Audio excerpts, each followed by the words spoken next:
너, 나는 이런 계약인 줄 몰랐어. 나 돌아갈 거야.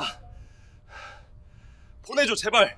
2023년 8월 14일 오후 인천공항 입국장에 한 남자가 내렸어요.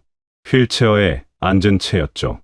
얼굴은 핏기 없이 창백했고 손목엔 병원 인식표가 달려 있었습니다. 그는 의사였어요. 하지만 환자로 돌아왔죠. 그가 입을 열었을 때 사람들은 알게 되었습니다. 해외 취업의 화려한 제안 뒤에 숨겨진 진짜 계약서를요. 오늘도 봉인된 사건 노트의 문을 엽니다. 사건의 기록을 따라가며 가려진 조각들을 연결합니다.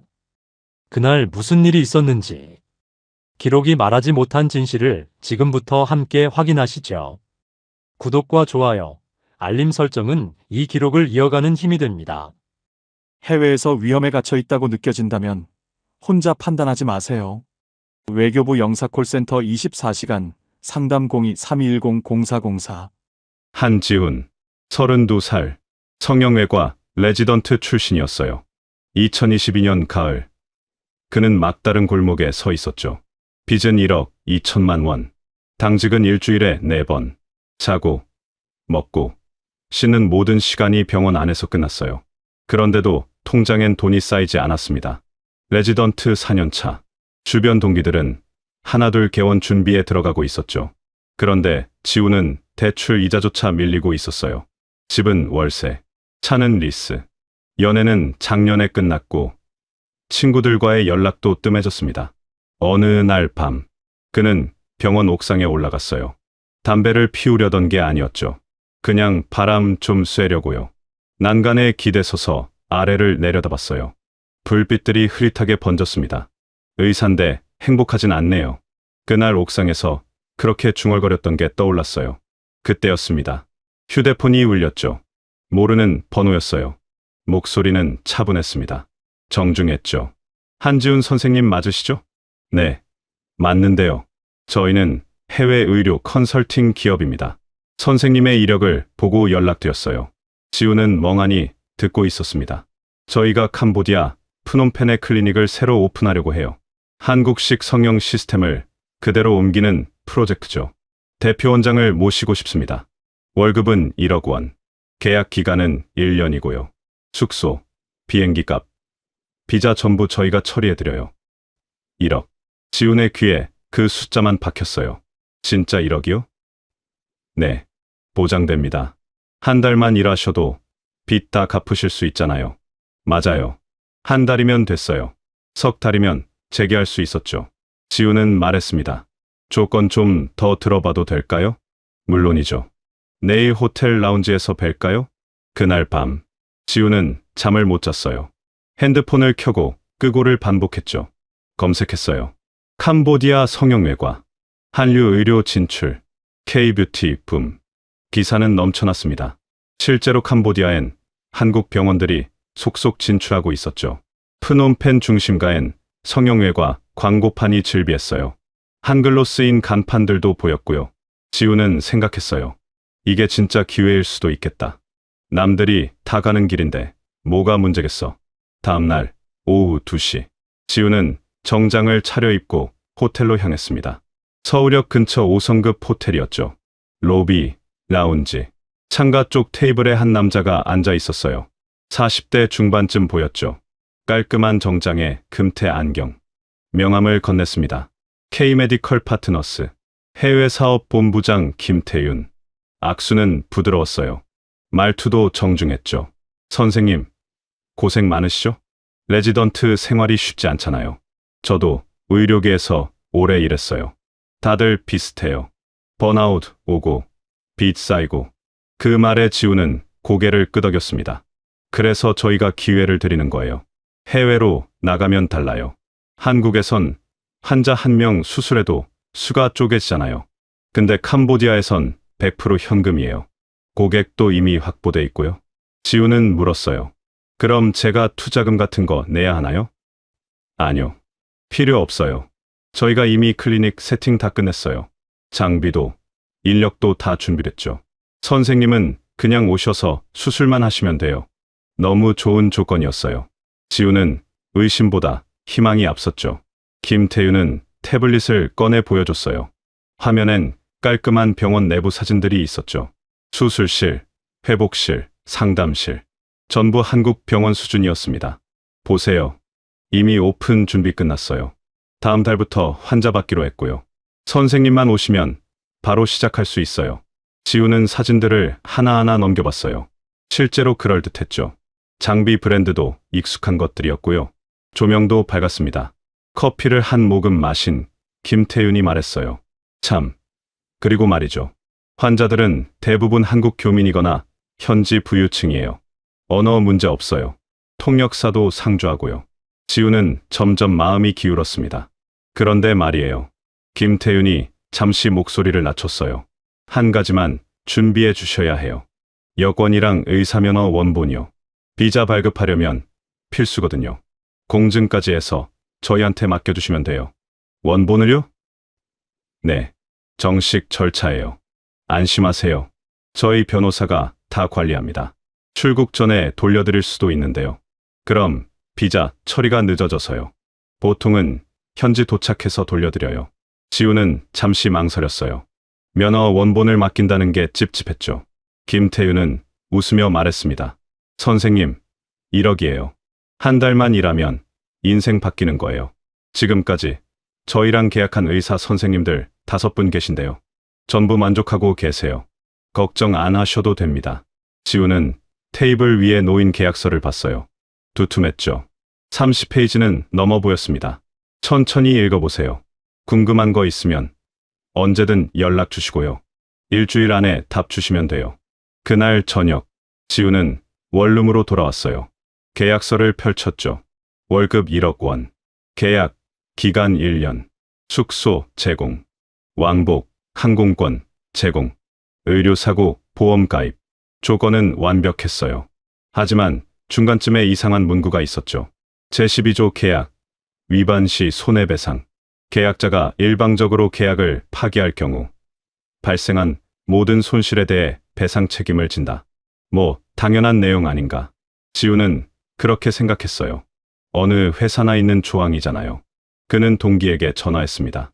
야, 나 해외 취업 제안 받았는데 월급 1억이래. 진짜 대박이네. 어디야? 캄보디아. 오, 요즘 거기 한국 병원 많이 들어간대. 괜찮을 것 같은데? 그치. 동기의 말에 지우는 확신이 섰어요. 사흘 뒤 그는 김태윤에게 전화했습니다. 하겠습니다. 좋은 선택하셨어요, 선생님. 다음 주에 서류 준비해서 오세요. 출국은 한 달 뒤에요. 지우는 병원에 사직서를 냈어요. 과장은 아쉬워했죠. 동기들은 축하한다고 했습니다. 해외 진출이라니 대단한데? 1억이면 대박 아니야? 지우는 웃었어요. 그래, 이제 시작이다. 한 달이 금방 지나갔습니다. 짐을 쌌어요. 수술 도구는 따로 챙기지 않았죠. 현지에 다 있다고 했으니까요. 부모님께는 말하지 않았어요. 걱정하실까 봐요. 그냥 잠깐 연숙한다고만 했죠. 2022년 11월 3일 오후, 지우는 인천공항에 섰습니다. 캐리어 하나, 여권과 의사면허는 이미 김태윤에게 넘긴 상태였죠. 탑승구 앞에서 김태윤이 기다리고 있었어요. 선생님, 현지 도착하면 직원이 마중 나와요. 편하게 가세요. 첫 월급은 일주일 뒤에 들어갑니다. 고맙습니다. 지우는 비행기에 올랐어요. 창밖으로 서울의 불빛이 멀어졌죠. 5시간 반 뒤, 프놈펜 공항에 도착했습니다. 입국장을 빠져나오자 한 남자가 손을 들고 있었어요. 한지훈 선생님이라고 적힌 팻말을 들고요. 반갑습니다. 차 대기 중이에요. 남자는 한국말을 했지만 억양이 어색했어요. 동남아 억양이 섞여 있었죠. 지우는 차에 올랐습니다. 검은색 승합차였어요. 병원까지 얼마나 걸려요? 1시간 정도요. 창밖으로 프놈펜 시내가 지나갔어요. 오토바이들이 빼곡했죠. 간판은 크메르어와 영어가 섞여 있었고요. 점점 건물이 줄어들었습니다. 도로도 좁아졌죠. 가로등도 듬성듬성해졌어요. 지우는 물었습니다. 병원이 외곽에 있나요? 네. 조용한 곳이 좋다고 해서요. 환자들 회복에도 좋고요. 그렇군요. 하지만 차는 계속 어두운 길로 들어갔어요.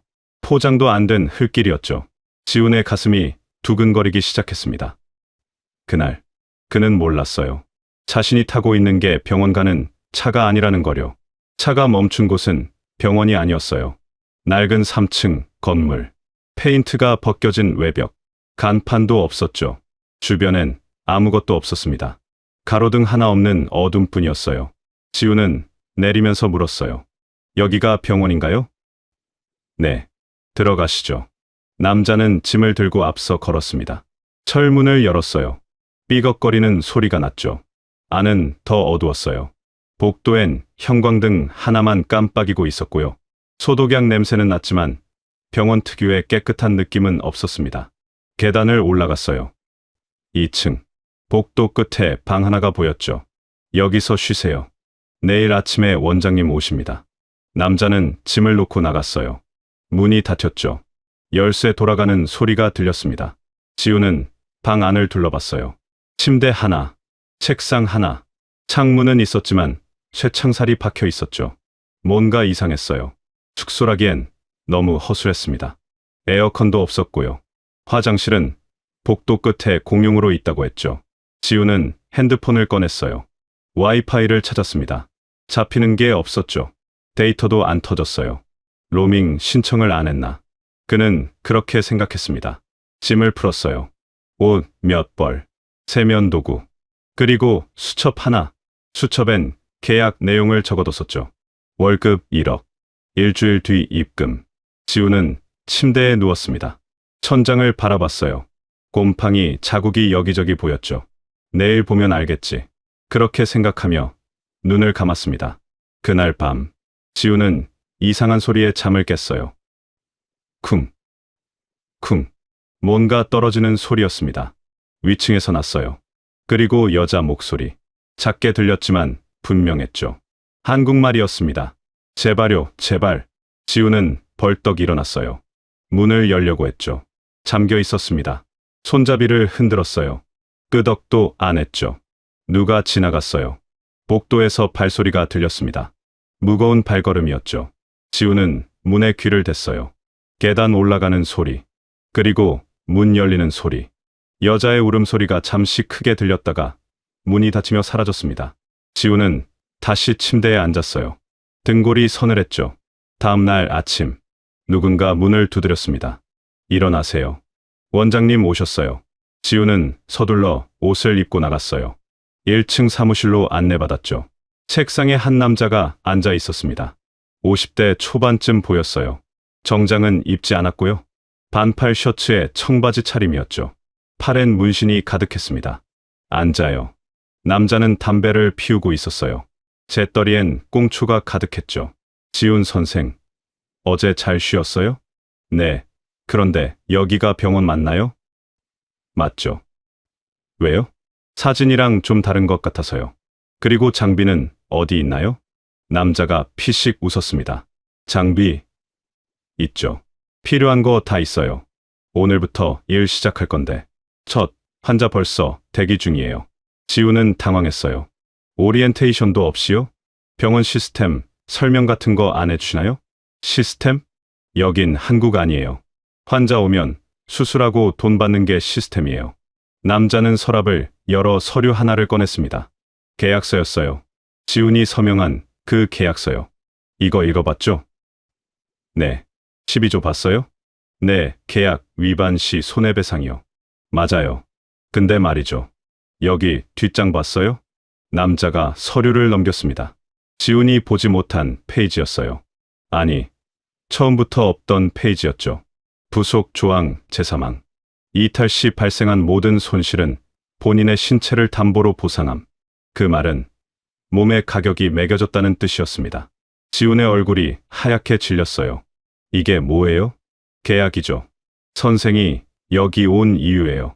저는 이런 조항 본 적 없는데요. 받든 안 받든 상관없어요. 서명했잖아요. 공증도 했고 여권도 맡겼고. 지훈은 일어섰습니다. 저 돌아갈게요. 이건 아닌 것 같아서요. 남자가 웃었어요. 낮게, 길게요. 돌아가요? 어떻게요? 뭐 비행기 타고요. 여권 어디 있는데요? 지훈은 멈칫했죠. 여권은 김태윤에게 맡겼었어요. 그리고 의사 면허도요. 다 우리한테 있어요. 선생은 지금 여기 갇힌 거예요. 법적으로도 의사 아니에요. 면허 없으니까. 문이 열렸습니다. 남자 둘이 들어왔어요. 덩치가 컸죠.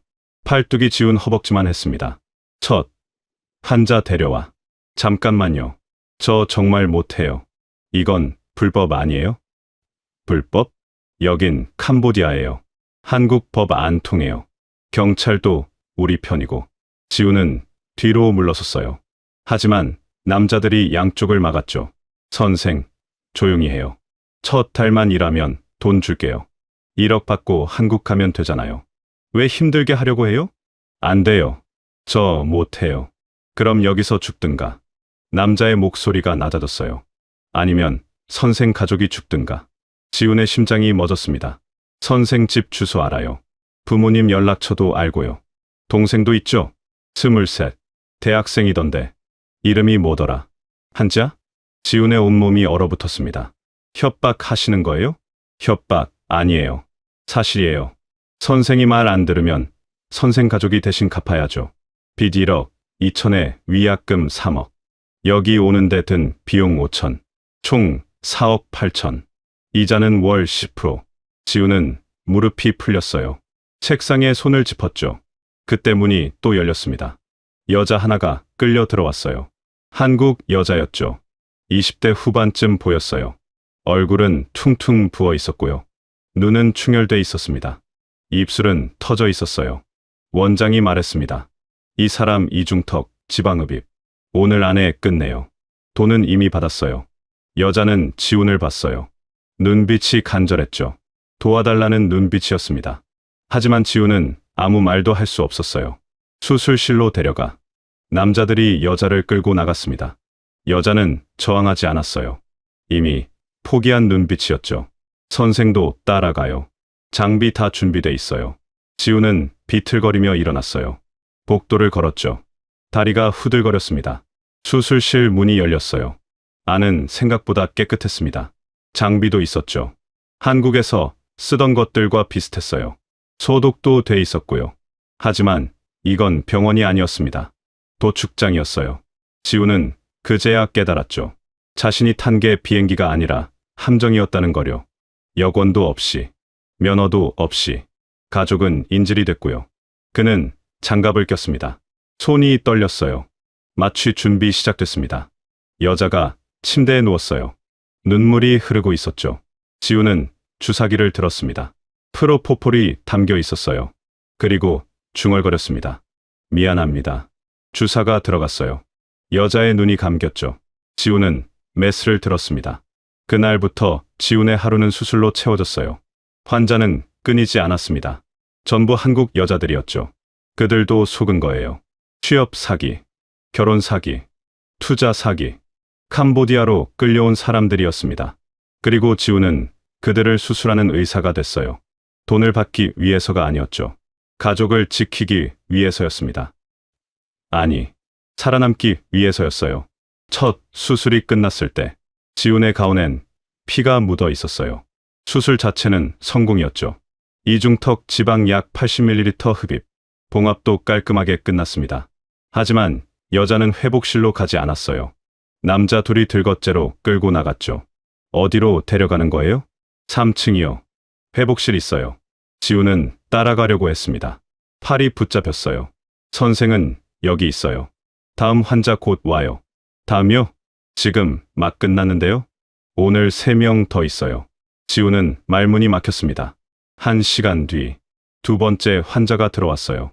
역시 한국 여자였죠. 30 초반쯤 보였습니다. 쌍꺼풀 수술이었어요. 절개법으로 해달라고 했습니다. 여자는 침대에 누우면서 지훈을 봤어요. 눈빛이 공허했죠. 이미 모든 걸 포기한 사람의 눈이었습니다. 지훈은 물었어요. 어떻게 여기 오셨어요? 여자는 대답하지 않았습니다. 그냥 천장만 바라봤어요. 남자가 옆에서 말했죠. 말 시키지 말고 빨리 해요. 지훈은 마취 주사를 놓았어요. 여자의 눈이 천천히 감겼습니다. 메스를 들었을 때 지훈은 자신이 의사가 아니라는 걸 느꼈어요. 그냥 도구였습니다. 키는 대로 움직이는 기계. 세 번째 환자. 코 수술이었어요. 네 번째 환자. 광대 축소였죠. 저녁이 됐을 때 지우는 탈진 상태였어요. 손이 저려왔고요. 허리는 끊어질 것 같았습니다. 방으로 돌아왔어요. 문이 잠겼죠. 철컥. 역시 안에서는 열리지 않았습니다. 저녁은 문틈으로 들어왔어요. 플라스틱, 도시락, 밥, 반찬 몇 개, 물 한 병. 지우는 먹지 못했어요. 토할 것 같았죠. 창밖을 봤습니다. 어둠뿐이었어요. 가로등도 없었고요. 별도 보이지 않았습니다. 핸드폰을 다시 꺼냈어요. 여전히 신호는 없었습니다. 비행기 모드를 껐다 켰다 반복했지만 소용없었죠. 그때 위층에서 또 소리가 났어요. 쿵, 쿵. 무언가 바닥에 떨어지는 소리, 그리고 울음소리. 지우는 문을 두드렸습니다. 열어주세요. 위에 누가 있어요. 대답은 없었어요. 1시간쯤 지났을까? 복도에 발소리가 들렸습니다. 여러 명이었죠. 지우는 문틈으로 밖을 봤어요. 남자 셋이 지나가고 있었습니다. 무언가를 끌고 가는 것 같았어요. 검은 비닐, 사람 크기만 했죠. 축 늘어져 있었습니다. 지훈의 등에 식은땀이 흘렀어요. 다음 날 아침, 같은 일이 반복됐습니다. 수술, 또 수술, 그리고 또 수술. 환자는 끝없이 들어왔어요. 전부 한국 여자들이었습니다. 나이는 20대부터 30대까지. 지훈은 물었죠. 이 사람들 어디서 오는 거예요? 원장이 웃으며 말했습니다. 궁금해요? 다 선생처럼 속아서 온 사람들이에요. 취업시켜준다고, 결혼시켜준다고, 돈 벌게 해준다고. 그렇게 데려왔죠. 그럼 이 사람들은 왜 수술을 받는 거예요? 돈 내야죠. 여기 오는데 돈 들었으니까.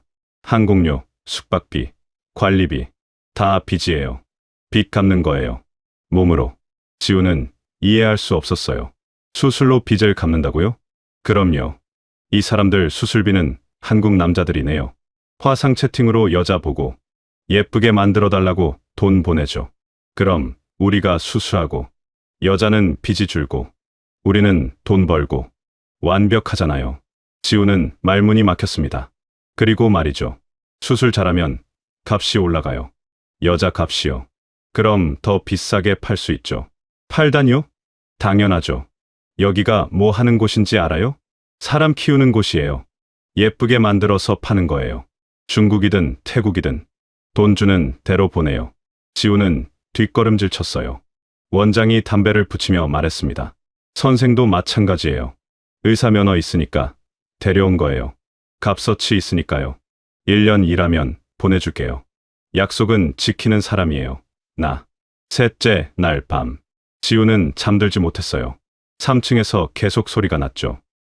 비명, 울음, 그리고 남자들의 웃음소리. 지우는 귀를 막았습니다. 소용없었어요. 벽이 얇았거든요. 그날 밤, 지우는 결심했어요.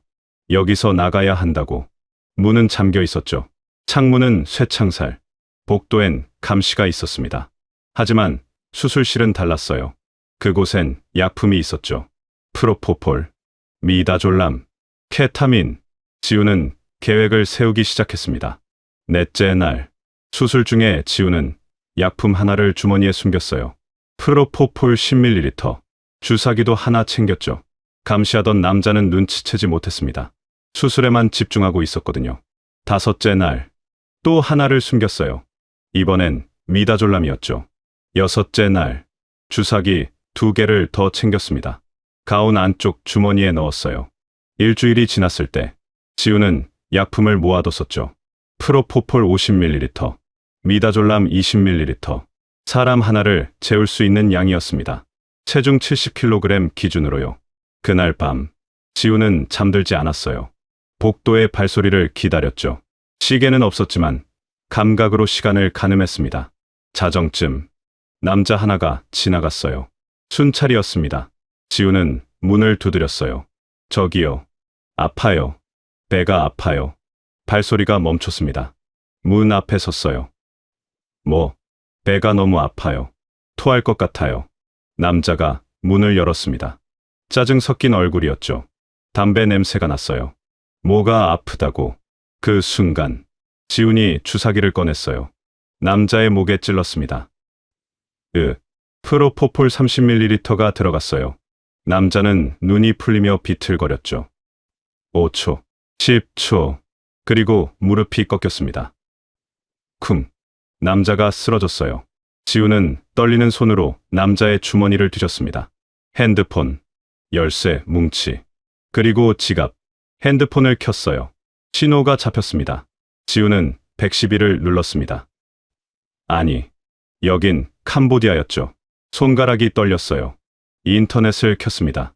한국 대사관. 검색했죠. 번호가 나왔어요. 전화를 걸었습니다. 신호음. 1번, 2번, 3번. 받지 않았어요. 한밤중이었으니까요.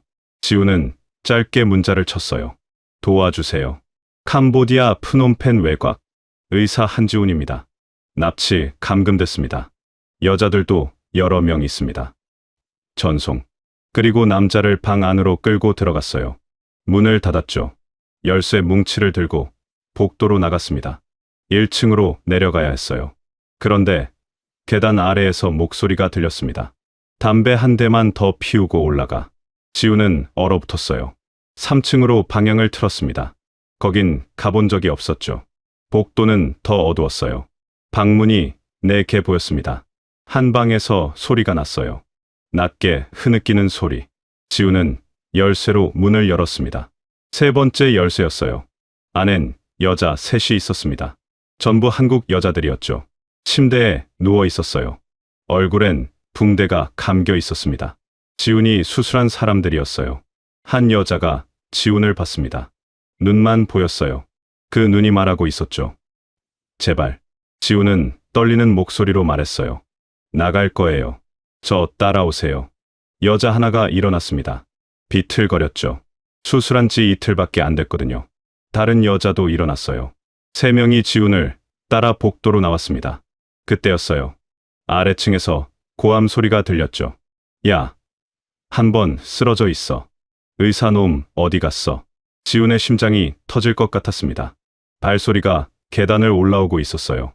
발소리가 가까워지고 있었어요. 지훈은 여자들을 데리고 복도 끝으로 뛰었습니다. 비상구 표시가 희미하게 보였죠. 문을 열었어요. 녹슨 손잡이가 삐걱거렸습니다. 계단이었어요. 아래로 이어진 좁은 철제 계단. 어둠 속으로 빨려 들어가는 것 같았죠. 내려가요. 빨리요. 여자들이 따라왔어요. 한 명은 다리를 절고 있었습니다. 수술 부위가 아팠을 거예요. 붕대가 풀어져 계단에 흘러내렸죠. 2층, 1층, 지하로 내려갔습니다. 문이 하나 있었어요. 철문이었죠. 잠겨 있었습니다. 지우는 열쇠 뭉치를 꺼냈어요. 손이 떨려서 제대로 끼워지지 않았습니다. 하나씩 시도했어요. 첫 번째, 안 맞았죠. 2번째, 역시 아니었습니다. 3번째, 찰칵, 문이 열렸어요. 밖이었습니다. 뒷문이었죠. 습한 공기가 얼굴을 때렸어요. 어두운 골목이 펼쳐져 있었습니다. 쓰레기통이 여기저기 쌓여 있었고요. 지독한 냄새가 코를 찔렀어요. 썩은 음식물 냄새였습니다. 지우는 여자들을 데리고 밖으로 나갔어요. 그때 건물 안에서 고함이 터졌습니다. 뒷문이다. 뒷문, 막아. 개새끼들 다 잡아. 지우는 여자 하나의 손을 잡았어요. 차가웠죠. 다른 여자들도 서로 손을 잡았습니다. 뛰었어요. 골목을 빠져나갔습니다. 길이 나왔죠. 포장도 안 된 흙길이었어요. 발이 푹푹 빠졌습니다. 어디로 가야 할까요? 지우는 몰랐어요. 그냥 불빛 있는 쪽으로 뛰었습니다. 왼쪽으로 방향을 틀었어요. 멀리 가로등이 보였거든요. 200m쯤 갔을까? 뒤에서 차 소리가 들렸습니다. 엔진 소리가 점점 가까워졌어요. 헤드라이트가 그들을 비췄죠. 흰색 승합차였습니다. 저 차예요. 그 사람들 차예요. 여자 하나가 숨을 헐떡이며 소리쳤어요. 지우는 길 옆 숲으로 뛰어들었습니다. 여자들도 따라왔죠. 나뭇가지가 얼굴을 해퀴었어요. 나무 사이로 숨었습니다. 숨소리를 죽였어요. 차가 멈췄습니다. 문이 열리는 소리.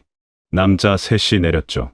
손전등을 비추며 주변을 살폈습니다. 저기다. 저기 발자국 있어. 남자들이 숲으로 들어왔어요. 손전등 불빛이 나무 사이를 흩었습니다. 지우는 여자들을 데리고 더 깊이 들어갔어요. 나무 뿌리에 걸려 넘어졌습니다. 무릎이 찢어졌죠. 일어났습니다. 손전등 불빛이 점점 가까워졌어요. 지우는 여자들을 큰 나무 뒤에 숨겼습니다. 자신은 반대편으로 뛰었어요. 일부러 소리를 냈습니다. 발을 구르고 나뭇가지를 부러뜨렸죠. 여기 있다는 듯이요. 남자들이 그쪽으로 방향을 틀었습니다. 이쪽이야. 빨리 와. 지우는 계속 뛰었어요. 숨이 턱까지 찼죠. 가슴이 터질 것 같았습니다. 갑자기 땅이 끊겼어요. 낭떠러지였습니다. 아래는 보이지 않았죠. 어둠뿐이었어요.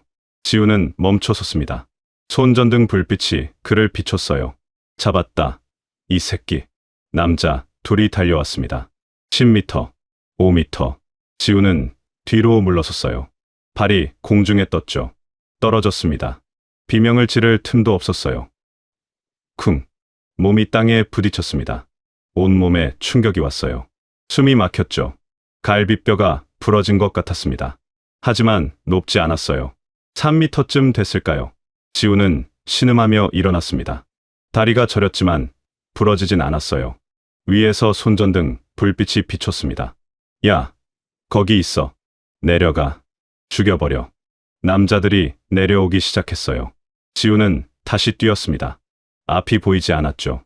그냥 뛰었어요. 넘어지고 일어나고를 반복했습니다. 얼마나 뛰었을까? 시간 감각이 없었어요. 불빛이 보였습니다. 가로등이었어요. 도로였습니다. 포장된 도로. 차들이 지나다니고 있었어요. 지우는 도로로 뛰어나갔습니다. 차 한 대가 지나가고 있었어요. 지우는 도로 한가운데 서서 손을 흔들었죠. 차가 급브레이크를 밟았습니다. 끽. 택시였어요. 노란색 택시. 기사가 창문을 내렸습니다. 뭐 하는 거야? 지우는 뒷문을 열고 탔습니다. 어디 가요? 한국 대사관이요. 빨리요. 제발요. 기사는 지훈을 봤어요. 피투성이었죠. 옷은 찢어져 있었고요. 얼굴엔 피와 흙이 범벅이었습니다. 손님, 괜찮아요? 병원 가야 되는 거 아니에요? 아니요. 대사관이요. 빨리 가주세요. 기사는 망설이다가 엑셀을 밟았습니다. 차가 출발했어요. 지우는 뒤를 봤습니다. 흰색 승합차가 도로로 나타났죠. 따라오고 있었어요. 빠르게 거리를 좁히고 있었습니다. 뒤에 차 있어요. 빨리 가주세요. 기사는 백미러를 봤습니다. 표정이 굳었어요. 속도를 올렸습니다. 하지만 승합차는 더 빨랐어요. 거리가 점점 좁혀졌습니다. 앞에 교차로가 나왔어요. 신호등이 노란색으로 바뀌고 있었습니다. 기사는 브레이크를 밟으려 했어요. 아니요. 그냥 가요. 지훈이 소리쳤습니다. 기사는 주저하다가 엑셀을 밟았어요. 신호등이 빨간색으로 바뀌었죠. 택시는 교차로를 통과했습니다. 경적 소리가 사방에서 울렸어요. 뒤에서 급브레이크 소리가 났습니다. 승합차는 신호에 걸려 멈춰섰어요. 빠져나갔습니다. 택시는 계속 달렸어요. 30분쯤 지났을까? 시내가 나타났습니다. 건물이 보였어요. 불빛이 많아졌죠. 사람들도 보였습니다. 저기요. 경찰서 가주세요. 손님, 한국 사람이에요? 네. 무슨 일 있었어요? 납치됐었어요. 도망쳤고요. 기사는 더 묻지 않았습니다. 경찰서 앞에 차를 세웠어요. 지우는 내렸습니다. 돈은 없었어요. 미안해요. 돈이 없어서. 괜찮아요. 들어가요. 빨리. 고맙습니다. 지우는 경찰서로 들어갔어요. 경찰관이 그를 봤습니다. 놀란 표정이었죠. 총을 잡으려는 동작을 했습니다. Help me. I need help. 지우는 영어로 말했어요. 경찰관이 다가왔습니다. What happened? Korean. I am Korean doctor. Kidnap. 캄보디아. 지우는 핸드폰을 꺼냈어요. 아까 보냈던 문자를 보여줬죠. 경찰관은 고개를 끄덕였습니다. 다른 경찰을 불렀어요. 무전을 쳤습니다. 지우는 의자에 앉았습니다. 다리가 풀렸어요. 온몸이 떨렸습니다. 경찰이 물을 가져왔습니다. 지우는 벌컥벌컥 마셨어요. 1시간 뒤, 한국 대사관에서 사람이 왔습니다. 한국어를 하는 직원이었어요. 정장 차림이었죠. 한지훈 씨 맞으세요? 네. 무슨 일이 있었는지 설명해 주실 수 있어요? 지우는 떨리는 목소리로 말했습니다. 처음부터 끝까지 김태윤이라는 사람, K-메디컬 파트너스, 월 1억 계약, 프놈펜 외곽 건물, 강제 수술, 한국 여자들, 3층. 지원은 메모하며 들었어요. 그 건물 위치 아세요? 정확히는 모르겠어요. 택시 타고 30분쯤 왔고요. 근데 여자 3명이 아직 거기 있어요. 숲에 숨겨뒀어요. 지원은 경찰에게 통역했습니다. 경찰이 무전을 쳤어요. 30분 뒤 경찰차 5대가 출동했습니다. 지훈도 함께 탔어요. 건물로 가는 길. 지훈은 기억을 더듬었습니다. 이 길이 맞아요. 저 나무도 봤어요. 차들이 건물 앞에 섰습니다. 경찰들이 내렸어요. 총을 들고 있었죠. 방탄복을 입고 있었습니다. 건물 안으로 들어갔어요. 텅 비어 있었습니다. 아무도 없었어요. 장비도 없었습니다. 침대도 치워져 있었죠. 수술실은 텅 비어 있었어요. 급하게 철수한 흔적만 남아 있었습니다. 바닥에 거즈 하나, 핏이 묻은 거즈였어요. 지우는 3층으로 올라갔습니다. 그 방, 여자들이 있던 방, 역시 비어 있었어요. 경찰이 숲을 수색했습니다. 손전등을 비추며 찾았어요. 1시간을 찾았지만 여자들은 없었습니다. 발자국만 남아 있었죠.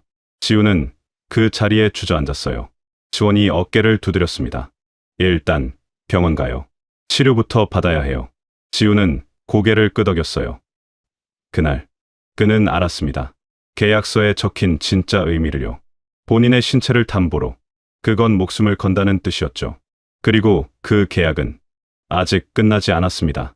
병원에서 일주일을 보냈어요. 갈비뼈 2개에 금이 갔고요. 무릎은 봉합 5바늘. 온몸이 타박상이었죠. 오른쪽 어깨는 탈구됐다가 다시 맞춰졌습니다. 하지만 지훈을 더 아프게 한 건 몸이 아니었어요. 경찰 조사가 계속됐습니다. 캄보디아 경찰, 한국 대사관 직원, 인터폴까지 왔었죠. 같은 질문이 반복됐어요. 건물 위치를 정확히 기억하세요? 그 여자들 이름은요? 나이는 알아요? 김태윤 외에 또 누가 있었나요? 계약서는 어디 있어요? 원본 가지고 있어요? 지우는 대답했어요. 아는 것도, 모르는 것도, 기억나는 것도, 기억나지 않는 것도. 하지만 소용없었습니다. 건물은 이미 비워져 있었고요. 김태윤은 연락이 두절됐죠. K-메디컬 파트너스는 처음부터 존재하지 않는 회사였어요. 사업자 등록도 없었습니다. 서울 호텔에서 만난 그 사무실. 가짜였어요. 하루만 빌린 공간이었죠. 명함도, 계약서도 전부 위조였습니다. 지훈의 여권과 의사면허는 돌아오지 않았어요. 11월 17일, 지훈은 한국으로 돌아왔습니다. 임시 여행증명서를 받아서였죠. 대사관에서 발급해뒀어요. 사진은 병원에서 찍었습니다. 붕대를 감은 얼굴로요. 인천공항에 내렸을 때 부모님이 나와 계셨어요. 어머니는 울고 계셨죠. 볼이 꺼져 있었습니다. 아버지는 아무 말 없이 지훈을 안았어요. 괜찮아. 이제 괜찮아. 하지만 괜찮지 않았어요. 집으로 돌아온 지훈은 잠을 잘 수 없었습니다. 밤마다 악몽을 꿨어요. 수술실, 피 묻은 거즈, 여자들의 눈빛, 메스 잡던 손의 감촉, 마취되며 스르르 감기던 눈꺼풀, 그리고 3층에서 들렸던 비명. 지우는 새벽에 깼습니다. 식은땀이 범벅이었죠. 베개가 젖어 있었어요. 심장이 터질 것처럼 뛰고 있었습니다. 낮엔 집 밖으로 나가지 못했어요. 누가 따라오는 것 같았습니다. 흰색 승합차만 보면 심장이 터질 것 같았어요. 택시도 탈 수 없었습니다. 버스에도 오를 수 없었죠. 동생, 지아가 물었어요. 오빠, 괜찮아? 병원 가봐야 하는 거 아니야? 지우는 대답하지 않았어요. 그냥 방문을 닫았죠. 한 달이 지났습니다. 경찰에서 연락이 왔어요. 한지훈 씨, 수사 결과 알려드릴 게 있어서요. 서울지방경찰청으로 와주시겠어요? 지훈은 경찰서로 갔습니다. 지하철을 탔어요. 사람들 사이에 서 있는 게 힘들었죠. 숨이 막혔습니다. 형사 한 명이 파일을 펼쳤어요. 사진들이 있었습니다. 건물 사진, 수술실 사진, 캄보디아 현지 경찰과 협조해서 조사했는데요. 그 건물 주인이 누군지 확인했어요. 현지 브로커였습니다. 퐁이라는 이름이에요. 근데 이 사람도 이미 도주했어요. 그럼 잡을 수 없다는 거예요? 쉽지 않을 것 같아요. 국제 범죄 조직이거든요. 한국, 캄보디아, 중국, 라오스, 태국까지 연결돼 있어요. 네트워크가 광범위합니다. 자금 세탁 루트도 복잡하고요. 지우는 고개를 떨궜습니다. 그리고 말이죠. 형사가 말을 이었어요. 한지훈 씨가 수술한 여자들 신원 확인 중인데요. 지금까지 3명 찾았어요. 전부 실종 신고돼 있던 사람들이에요. 어디 있어요? 살아 있어요? 한 명은 태국에서 발견됐고요. 방콕 외곽이었어요. 한 명은 중국이에요. 윈난성. 나머지 한 명은 아직 찾는 중입니다. 지훈의 손이 떨렸어요. 그 사람들한테 연락할 수 있을까요? 왜요? 사과하고 싶어서요. 제가 수술한 사람들이잖아요. 형사는 고개를 저었습니다. 피해자 보호 때문에 어려울 것 같아요. 심리적으로도 많이 힘들어하고 있고요. 한 분은 자해 시도도 했었어요. 지훈은 의자를 붙잡았습니다. 나가려는데 형사가 불렀어요. 한지훈 씨. 네, 힘내세요. 선생님도 피해자예요. 지훈은 대답하지 않았습니다. 피해자. 그 말이 공허하게 들렸죠. 12월. 지훈은 정신과에 갔어요. 병원 간판을 보는 것도 힘들었지만 가야 했습니다. 외상 후 스트레스 장애. 진단명이 나왔죠. 중증이었어요. 약을 처방받았습니다. 수면제, 항우울제, 항불안제. 약을 먹으면 잠이 왔어요. 하지만 악몽도 함께 왔습니다. 약을 먹어도 새벽에 깼죠. 지훈은 약을 늘렸어요. 의사 몰래요. 하루, 2알, 그 다음엔 3알, 4알. 약 없이는 버틸 수 없었습니다. 2023년 1월, 지훈은 의사면허 재발급 신청을 했어요. 하지만 문제가 있었습니다. 보건복지부에서 연락이 왔어요. 한지훈 씨, 해외에서 불법 의료 행위를 했다는 기록이 있는데요. 조사가 필요할 것 같습니다. 저는 피해자예요. 강제로 당한 거라고요. 알고 있어요. 경찰 조서도 확인했습니다. 하지만 절차상 조사는 필요합니다. 의료윤리위원회 심의도 거쳐야 하고요. 얼마나 걸려요? 빠르면 3개월, 늦으면 6개월 정도요. 면허 재발급이 보류됐어요. 지훈은 일할 수 없게 됐습니다. 빚은 그대로였죠. 1억 2천만 원. 이자는 계속 불어났어요. 한 달에 120만 원씩, 하루에 4만 원씩 늘어나는 셈이었습니다. 2월, 채권 추심 전화가 오기 시작했습니다. 한지훈 씨, 이번 달 이자라도 입금해 주세요. 돈이 없어요. 일은 안 하세요? 면허가 없어요. 지금 재발급 신청 중이에요. 그럼 언제 갚으실 건데요? 이자만 벌써 5개월 밀렸어요. 600만 원이에요. 지훈은 전화를 끊었습니다. 3월, 집에 독촉장이 날아왔어요. 내용 증명이었죠. 법적 조치를 취하겠다는 내용이었습니다. 아버지가 봤어요. 지훈아, 이게 뭐냐? 죄송해요. 아버지는 한숨을 쉬었어요. 깊고 긴 한숨이었죠. 얼마야? 1억 2천이요. 아버지는 한참을 말이 없었습니다. 그리고 말했어요. 집을 팔아야겠구나. 지훈은 고개를 들었습니다. 아니에요. 제가 해결할게요. 어떻게? 아버지 목소리가 떨리고 있었어요. 지훈은 방으로 들어갔어요. 그날 밤, 지훈은 창문을 열었습니다. 5층이었어요. 아래를 내려다봤죠. 어두웠습니다. 뛰어내리면 끝날까? 이 모든 게 끝날까? 보험금이라도 나올까? 그때 핸드폰이 울렸습니다. 모르는 번호였어요. 국제 전화였죠. 캄보디아 국가 코드. 받지 않았습니다. 또 울렸어요. 받았습니다. 여보세요. 한지훈 씨. 누구세요? 기억 안 나세요? 김태윤입니다. 지훈의 손에서 핸드폰이 떨어질 뻔했어요. 당신 어떻게? 궁금하셨죠? 제가 왜 연락했는지. 선생님 번호는 원래 알고 있었어요. 주민등록번호도 알고요. 가족 정보도 다 있어요. 지훈은 대답하지 않았습니다. 아직 일 안 끝났어요. 뭐라고요? 계약서 기억하시죠? 1년이에요. 선생님은 한 달밖에 안 일했잖아요. 11개월 남았어요. 도망갔으니까 위약금도 있고요. 저 경찰 신고할 거예요. 아세요? 근데 말이죠. 그 여자들 어떻게 됐는지 알아요? 지우는 숨이 막혔습니다. 한 명은 태국에 있어요. 아직도 일하고 있죠. 한 명은 중국이고요. 나머지 한 명은 글쎄요. 어디 있을까요? 그만해요. 왜요? 선생님이 수술한 여자들인데 책임 있잖아요. 선생님, 손으로 예쁘게 만들어줬잖아요. 지우는 울고 있었습니다. 한 달만 더 일해요. 그럼 끝나요.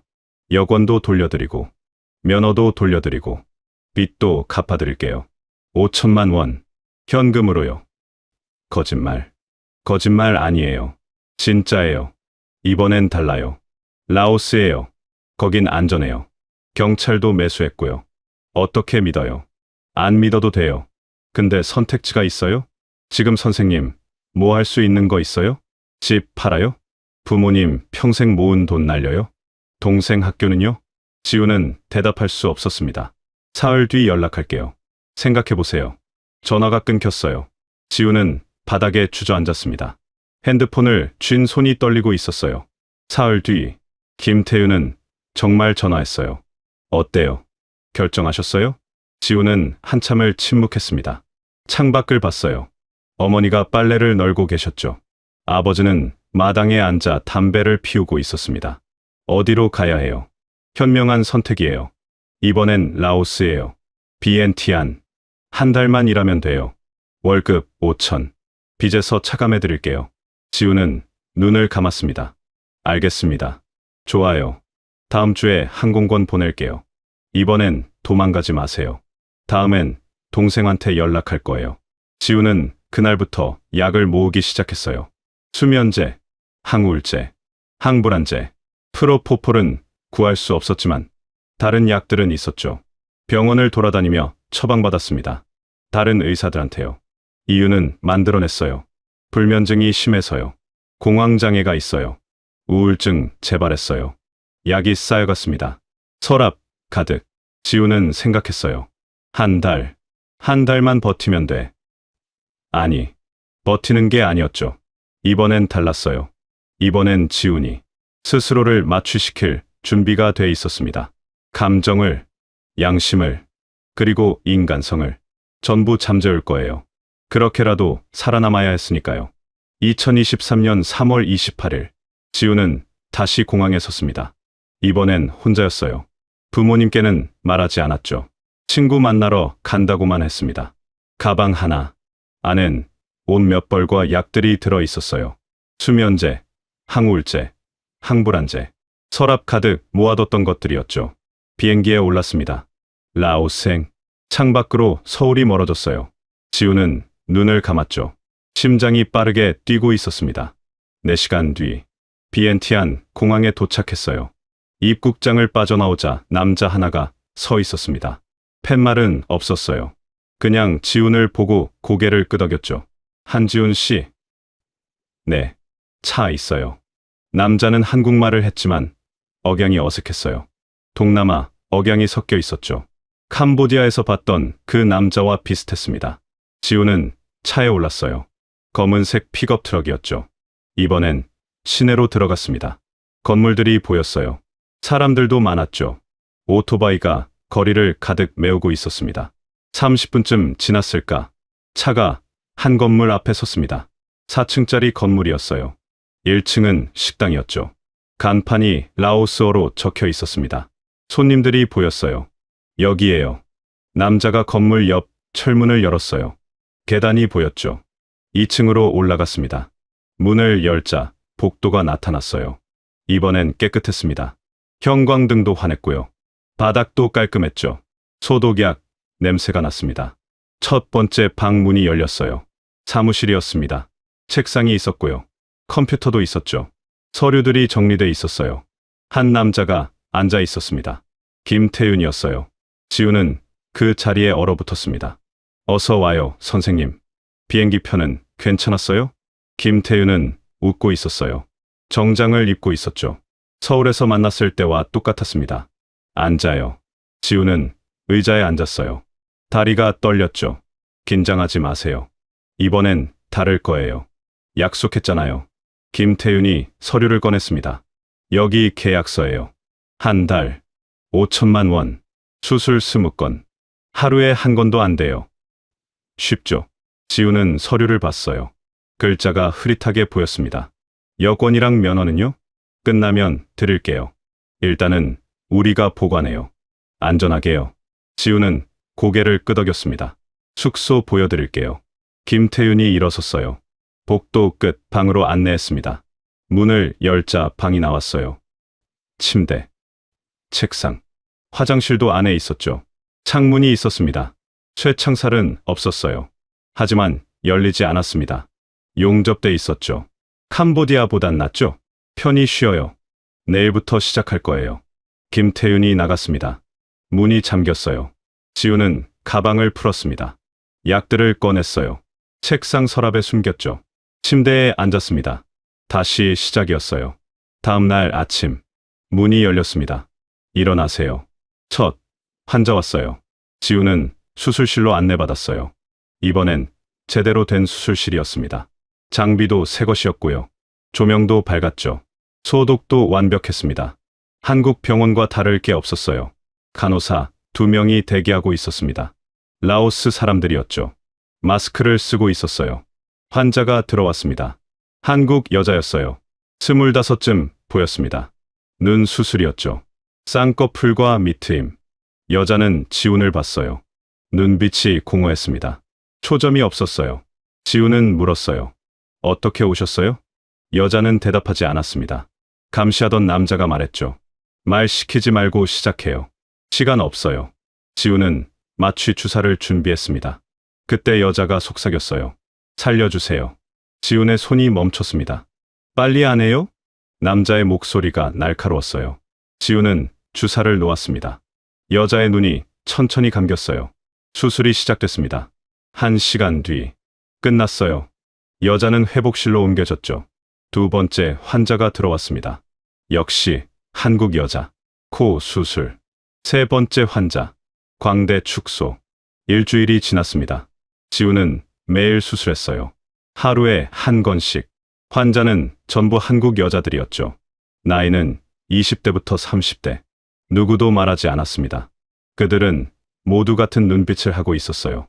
죽은 눈. 살아있지만 죽어있는 눈. 지우는 묻지 않았습니다. 어떻게 왔는지, 왜 여기 있는지. 그냥 수술했어요. 밤엔 약을 먹었습니다. 수면제 2알, 항우울제 3알. 그래야 잠들 수 있었어요. 열흘째 되던 날, 저녁, 식사 후, 지우는 화장실에 갔습니다. 복도에서 소리가 들렸어요. 여자 목소리. 한국말. 도망가고 싶어요. 진짜 못 견디겠어요. 오늘도 3명이나. 그만해. 들켜. 감시 카메라 있어. 지우는 화장실 문틈으로 봤어요. 여자 둘이 복도 끝에 서 있었습니다. 환자복을 입고 있었어요. 지훈이 수술한 사람들이었죠. 한 여자가 울고 있었어요. 저 의사한테 말해볼까요? 도와달라고요. 미쳤어? 그 사람도 우리랑 똑같아. 갇혀 있는 거야. 봤잖아. 밤마다 문 잠기는 거. 지훈은 숨을 죽였습니다. 발소리가 들렸어요. 남자 하나가 다가오고 있었죠. 뭐해? 방 들어가. 밤에 돌아다니지 말라고 했잖아. 여자들이 방으로 들어갔습니다. 지훈은 화장실에서 나왔어요. 남자가 그를 봤습니다. 선생님도 들어가세요. 밤 되면 돌아다니지 마세요. 규칙이에요. 지훈은 방으로 돌아갔어요. 2주가 지났습니다. 수술은 계속됐어요. 어느 날 새로운 환자가 들어왔습니다. 얼굴을 보는 순간 지훈은 알아봤어요. 캄보디아에서 봤던 여자였습니다. 3층에 갇혀있던 그 여자. 숲에 숨겨뒀던 사람. 붕대를 감고 있던 사람. 여자도 지훈을 봤어요. 눈이 커졌습니다. 선생님, 입 닫혀. 남자가 여자를 밀었어요. 침대에 눕혀. 여자는 계속 지훈을 봤습니다. 도와주세요. 제발요. 다시는 못 견뎌요. 남자가 여자의 입을 막았어요. 지훈은 떨리는 손으로 마취 주사를 들었습니다. 여자의 눈에서 눈물이 흘렀어요. 볼을 타고 내렸죠. 주사가 들어갔습니다. 여자의 눈이 천천히 감겼어요. 수술이 끝난 뒤 지훈은 화장실에 들어가 토했습니다. 뱃속에 있던 모든 게 나왔어요. 3주째 지훈은 더 이상 버틸 수 없었어요. 약을 4알, 5알, 6알. 그래도 잠들 수 없었습니다. 거울을 봤어요. 자신이 보이지 않았죠. 그냥 텅 빈 사람이었습니다. 의사도 아니었어요. 인간도 아니었죠. 4주째 되던 날, 김태윤이 왔어요. 수고했어요. 이제 끝났어요.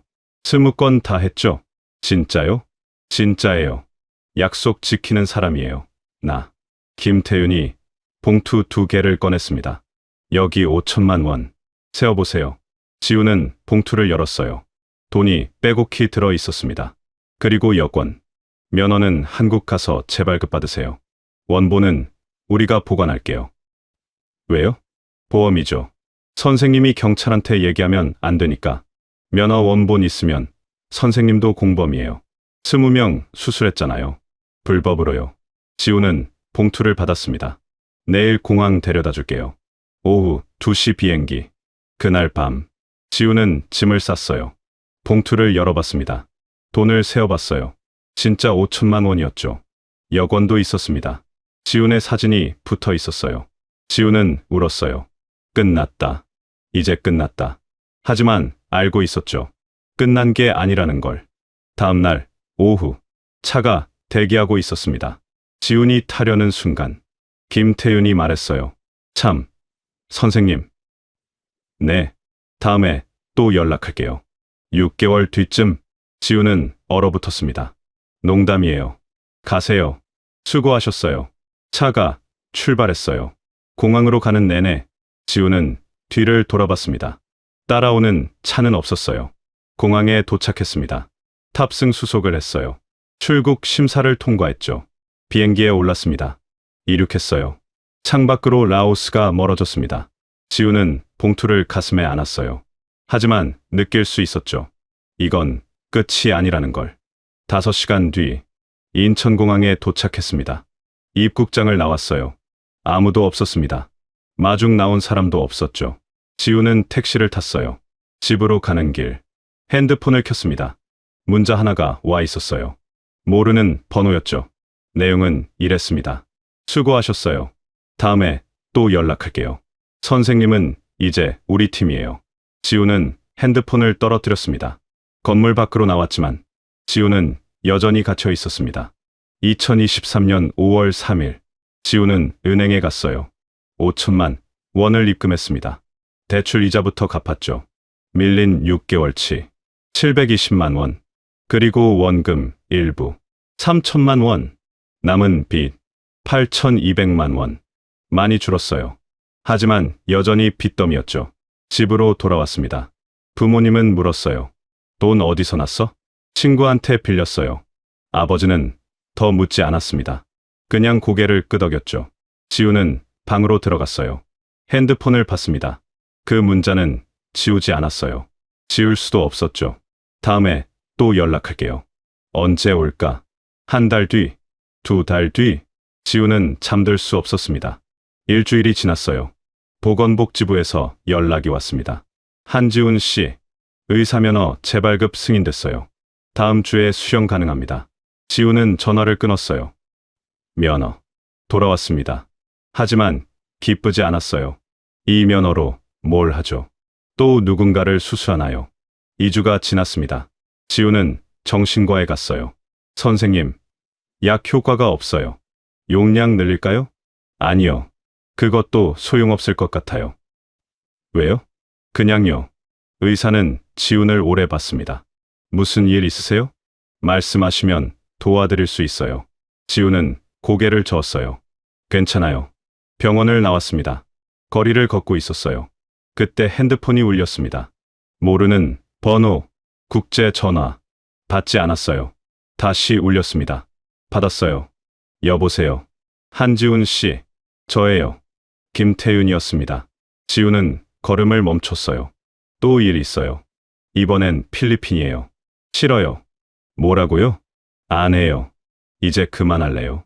선생님, 계약 끝난 거 아니에요. 선생님 면허 원본 우리한테 있잖아요. 그거 경찰한테 넘기면 어떻게 돼요? 지우는 대답하지 않았습니다. 40명 수술했어요. 전부 증거 있어요. 사진, 동영상, 진료 기록, 선생님 목소리도 녹음했고요. 증거를 조작한 거잖아요. 조작? 선생님이 직접 한 건데요. 메스 잡은 것도 선생님이고 마취 주사 놓은 것도 선생님이에요. 지우는 전화를 끊었습니다. 다시 울렸어요. 받지 않았죠. 문자가 왔습니다. 사진이었어요. 지훈이 수술하는 모습, 환자의 얼굴도 보였습니다. 그리고 글, 경찰 신고하면 이 사진 다 넘길 거예요. 선생님 인생 끝나는 거예요. 생각 잘 해보세요. 지훈은 그 자리에 주저앉았습니다. 사람들이 지나갔어요. 아무도 신경 쓰지 않았죠. 한참을 앉아 있었습니다. 그때 떠올랐어요. 경찰. 지훈은 일어섰습니다. 경찰서로 갔어요. 민원실에 앉았습니다. 경찰관이 물었어요. 무슨 일이세요? 신고하러 왔어요. 뭐요? 저요. 네, 저를 신고하러 왔어요. 경찰관은 어리둥절한 표정이었습니다. 무슨 말씀이세요? 지훈은 처음부터 설명했어요.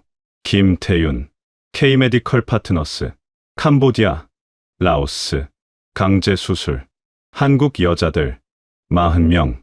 경찰관은 메모하며 듣고 있었습니다. 잠깐만요. 형사님 모시고 올게요. 10분 뒤, 형사 하나가 왔어요. 저번에 왔던 그 형사였습니다. 한지훈 씨, 또 무슨 일이에요? 지훈은 다시 설명했어요. 이번엔 라오스까지, 그리고 협박까지. 형사는 고개를 끄덕였습니다. 일단 진술서 작성하시죠. 지훈은 진술서를 썼어요. 손이 떨렸죠. 2시간이 걸렸습니다. 끝났어요. 형사가 말했어요. 이거 근거 자료 있어요? 문자, 통화 기록, 사진. 지훈은 핸드폰을 꺼냈습니다. 문자를 보여줬어요. 사진도요. 형사는 사진을 찍었습니다. 국제 공조수사 들어가야 할 것 같네요. 시간 좀 걸릴 거예요. 얼마나요? 빠르면 1달, 늦으면 3달. 지훈은 고개를 끄덕였어요. 근데 선생님. 네, 이거 신고하면 선생님도 조사받아요. 괜찮으세요? 괜찮아요. 그냥 끝내고 싶어요. 5월 말, 인터폴에서 연락이 왔습니다. 한국 경찰과 함께요. 라오스 비엔티안 건물 위치 확인됐어요. 현지 경찰과 협조해서 급습 작전 준비 중입니다. 언제요? 이번 주 금요일 새벽에요. 지훈은 숨을 내쉬었습니다. 그리고 말이죠. 한지훈 씨도 동행해야 할 것 같아요. 건물 내부 구조하는 사람이 필요해서요. 저요? 네. 물론 강제는 아니에요. 지훈은 잠시 침묵했습니다. 갈게요. 6월 2일. 지훈은 다시 비행기에 올랐습니다. 이번엔 혼자가 아니었어요. 형사 둘이 함께였죠. 인터폴 요원도 1명 있었습니다. 비엔티안에 도착했어요. 현지 경찰서로 갔습니다. 작전 회의가 있었어요. 라오스 경찰 10여 명, 한국 형사 2, 인터폴 요원. 지도가 펼쳐졌습니다. 한지훈 씨, 건물 구조 설명해 주세요. 지훈은 말했어요. 1층은 식당이에요. 2층이 본거점이고요. 수술실은 2층 안쪽, 환자들 방은 3층, 감시 인원은 최소 5명. 무기는요? 본 적은 없는데요. 있을 것 같아요. 라오스 경찰이 고개를 끄덕였습니다. 새벽 4시에 들어갑니다. 한지훈 씨는 차에서 대기. 위험하니까 안 들어가요.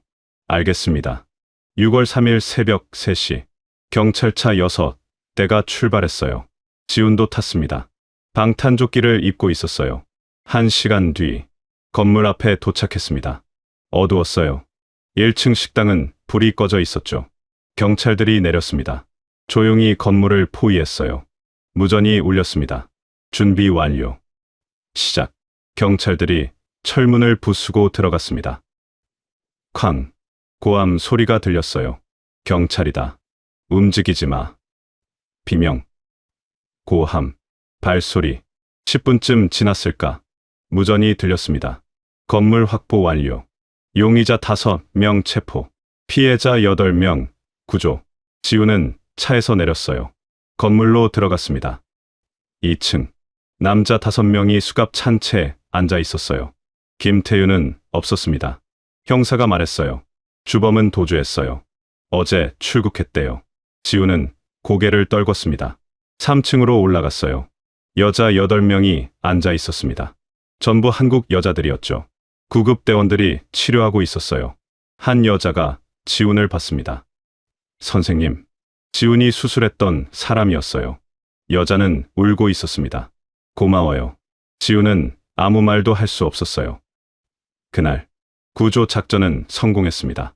하지만 김태윤은 잡히지 않았어요. 그리고 지훈은 알고 있었죠. 이게 끝이 아니라는 걸. 2023년 8월 14일 인천공항.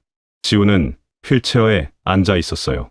입국장을 빠져나왔습니다. 기자들이 몰려들었죠. 한지훈 씨, 한 말씀 해주세요. 피해자들 구조에 직접 참여하셨다는데요. 지금 기분이 어떠세요? 지훈은 고개를 숙였어요. 대사관 직원이 막았습니다. 비켜주세요. 환자예요. 차에 탔어요. 병원으로 갔습니다. 라오스에서 돌아온 뒤 지훈은 쓰러졌었어요. 과호흡, 공황 발작, 그리고 탈진. 일주일간 입원했었죠. 한국으로 후송됐습니다. 병원 침대에 누워 있었어요. 뉴스가 나왔습니다. 한국인 의사, 해외 인신매매 조직 피해자이자 구조 협력자, 캄보디아 라오스 이어진 범죄 조직 적발, 피해 여성 총 26명 구조. 하지만 핵심 인물은 도주 중. 지훈은 TV를 껐어요. 경찰이 찾아왔습니다. 한지훈 씨, 진술 좀 더 받아야 할 것 같아요. 지훈은 고개를 끄덕였습니다. 선생님 혐의는 일단 보류됐어요. 피해자로 인정받을 가능성 높아요. 변호사도 선임됐고요. 고맙습니다. 근데 말이죠. 형사가 말을 이었어요. 김태윤 행방 아직 못 찾았어요. 필리핀으로 넘어간 것 같은데 그쪽 조직이 더 크대요. 지훈은 아무 말도 하지 않았어요. 조심하세요. 연락 올 수도 있어요. 알겠습니다. 9월. 지훈은 퇴원했어요. 집으로 돌아왔습니다. 부모님이 기다리고 계셨어요. 동생도 왔었죠. 오빠. 지아가 울고 있었습니다. 지훈은 동생을 안았어요. 미안해. 뭐가 미안해. 살아 돌아와서 다행이야. 저녁을 먹었습니다. 어머니가 미역국을 끓여주셨어요. 아버지는 말이 없었습니다. 그냥 지훈을 바라보고만 계셨죠. 밤이 됐어요. 지훈은 방에 누웠습니다. 핸드폰을 켰어요. 문자 하나가 와 있었습니다. 모르는 번호. 내용은 이랬어요.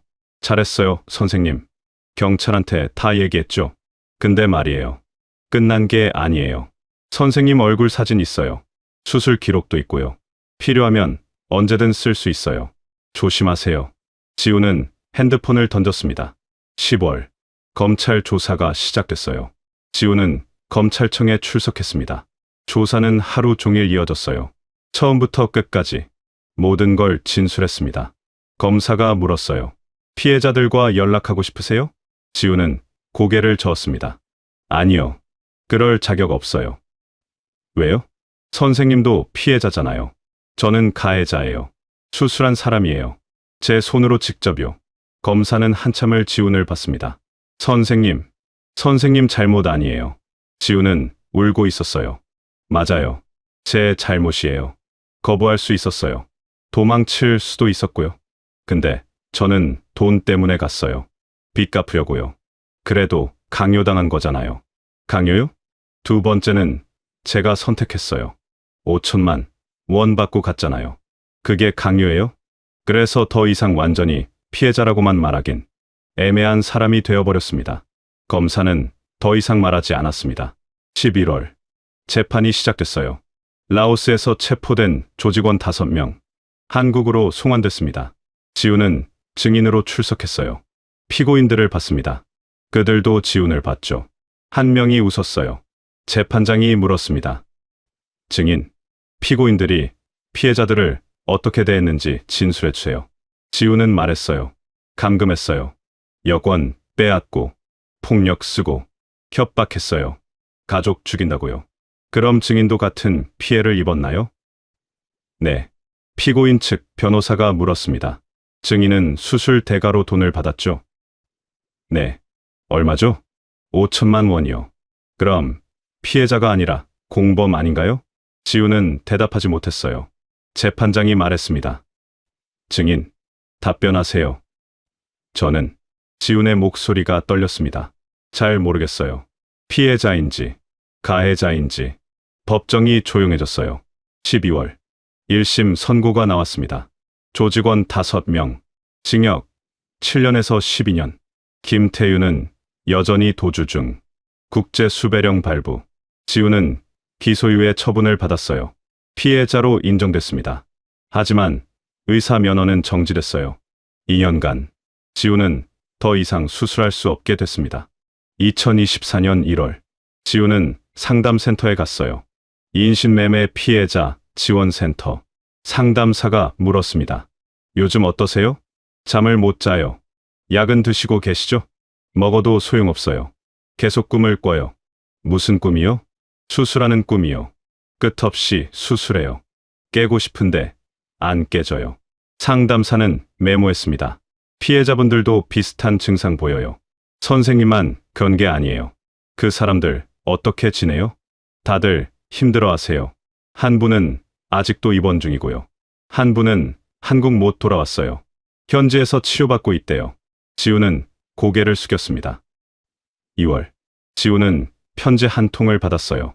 발신인 이름은 없었습니다. 뜯어봤어요. 짧은 글이었죠. 선생님, 저 기억하세요? 라오스에서 수술받았던 사람이에요. 선생님한테 화낼 수도 있었어요. 근데 안 나요. 선생님도 우리랑 똑같았잖아요. 갇혀 있었잖아요. 그냥 살아남으려고 했던 거죠. 저도 그랬어요. 선생님 덕분에 나왔어요. 고마워요. 제발 자책하지 마세요. 선생님은 나쁜 사람 아니에요. 지우는 편지를 읽고 또 읽었어요. 울었습니다. 3월 지우는 봉사활동을 시작했어요. 쉼터에서요. 가정폭력 피해자 쉼터. 의료 봉사였습니다. 면허는 정지됐지만 간단한 처치는 할 수 있었어요. 상처 소독, 붕대 교체, 약 처방 상담. 한 여자가 물었어요. 선생님은 왜 여기 오세요? 속죄하려고요. 뭐 때문에요? 지우는 대답하지 않았습니다. 8월 1년이 지났어요. 지우는 여전히 약을 먹고 있었습니다. 하지만 용량은 줄었어요. 악몽도 줄었죠. 일주일에 2~3번으로 경찰에서 연락이 왔어요. 한지훈 씨, 김태윤 소식 있어요. 잡혔어요? 아니요. 필리핀에서 목격됐대요. 새 조직 만들었대요. 더 크게요. 지우는 한숨을 쉬었습니다. 또 피해자 나온다는 거네요. 막으려고 노력 중이에요. 필리핀 경찰이랑 협조하고 있고요. 지우는 전화를 끊었어요. 창밖을 봤습니다. 거리엔 사람들이 걷고 있었어요. 웃고 있었죠. 평범한 일상이었습니다. 하지만 지우는 알고 있었어요. 지금 이 순간에도 어딘가에서 누군가는 같은 일을 겪고 있다는 걸. 속아서, 끌려가서, 갇혀서 월 1억 준다는 말에 더 나은 삶을 꿈꾸다가 몸값이 매겨지는 거예요. 지우는 일기를 펼쳤습니다. 쓰기 시작했어요. 2024년 8월 14일. 오늘로 1년이 됐다. 아직도 잠들 때마다 그곳이 떠오른다. 수술실. 여자들의 눈빛. 내가 쥐었던 메스. 하지만 이제 안다. 도망쳐야 한다는 걸. 매일 조금씩 그 기억에서. 그리고 언젠가는 다른 누군가를 구할 수 있기를. 지우는 펜을 놓았어요. 핸드폰이 울렸습니다. 쉼터에서 온 전화였죠. 선생님, 오늘 오실 수 있어요? 새로 들어온 분이 다쳤어요. 갈게요. 지우는 가방을 들었습니다. 문을 나섰어요. 의사로서가 아니었습니다. 속죄하는 사람으로서였죠. 그리고 알고 있었어요. 자신의 이야기는 끝났지만 다른 누군가의 이야기는 계속되고 있다는 걸. 지금도 어딘가에서 누군가는 갇혀 있습니다. 월 1억이라는 말에 속아서 더 나은 삶을 꿈꾸다가 몸값이 올라가고 있었어요. 그리고 구조를 기다리고 있었죠.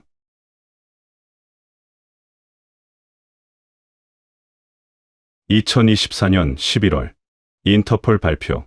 동남아 인신매매 조직 여전히 활동 중. 피해자 수증가 추세. 한국인 피해자 수백 명 추정. 김태윤으로 알려진 남자. 아직 미검거.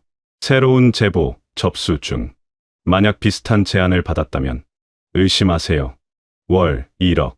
해외 취업. 투자 기회. 너무 좋은 조건은 함정입니다. 그리고 이미 갇혀 있다면 포기하지 마세요. 반드시 방법이 있습니다. 해외에서 이미 갇혀 있다고 느껴진다면 혼자 판단하지 마세요. 외교부 영사콜센터는 24시간 열려 있습니다. 02-3-210-0404. 누가 전화를 받을지 지금 이 밤에도 기다리고 있습니다. 지우는 뉴스를 끄고 다시 쉼터로 향했습니다. 구조된 사람으로서, 이제 구조하는 사람으로서요. 아직도 누군가는 갇혀 있으니까요. 오늘의 사건, 당신은 어떻게 보셨습니까? 사건의 기록을 따라가며 가려진 조각들을 연결합니다. 그날 무슨 일이 있었는지. 구독과 좋아요, 알림 설정은 이 기록을 이어가는 힘이 됩니다. 구독과 좋아요 꼭 눌러주세요. 잊혀진 이름들, 사라진 진실, 그날의 흔적들. 봉인된 사건 노트에서 흔적을 찾아드리겠습니다. 지금까지 봉인된 사건 노트였습니다. 시청해주셔서 감사합니다.